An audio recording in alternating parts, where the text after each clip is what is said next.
മണിക്കൂറോളം ക്യൂ ഒക്കെ നിന്ന് ഒരു മന്തി കഴിക്കാൻ വരണമെങ്കിൽ ഇവിടുത്തെ മന്തിക്ക് എന്തോ ഒരു സ്പെഷ്യാലിറ്റി ഇല്ലേ.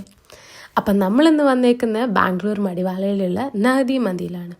സാധാരണ കുറേ നേരം ക്യൂ ഒക്കെ നിന്ന് വിശന്ന് വലഞ്ഞ് പോകുന്ന ഞങ്ങൾക്ക് ഇന്ന് പെട്ടെന്ന് തന്നെ സീറ്റ് കിട്ടിയായിരുന്നു.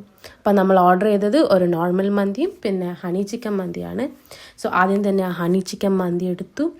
ആ ഹണീൻ്റെ സ്വീറ്റ്നെസ്സും മസാലേൻ്റെ കുറച്ച് സ്പൈസിനെസ്സും എല്ലാം കൂടിയും വന്ന് നല്ല ജ്യൂസി ആൻഡ് ടെൻഡർ പീസായിരുന്നു. അത് കാണുമ്പോൾ തന്നെ ഇപ്പം വായിന്ന് വെള്ളം വരുന്നു. പിന്നെ ആ മയണൈസിൻ്റെ തിക്ക് കൺസിസ്റ്റൻസി അത് കാണുമ്പോൾ തന്നെ മനസ്സിലാവുമല്ലോ, അത്രത്തോളം ടേസ്റ്റ് ഉണ്ടായിരുന്നു. പിന്നെ ക്യൂക്കമ്പർ സാലഡും റെഡ് ചട്നിയും ഇതെല്ലാം മിക്സ് ചെയ്ത മന്തി കഴിക്കുമ്പം ഭയങ്കര ടേസ്റ്റാണ്. അപ്പോൾ റൈസ് എടുക്കുക, ചിക്കൻ്റെ മുകളിലിടുക, പിന്നെ ഇതൊക്കെ മിക്സ് ചെയ്ത് നല്ലോണം കഴിക്കുക.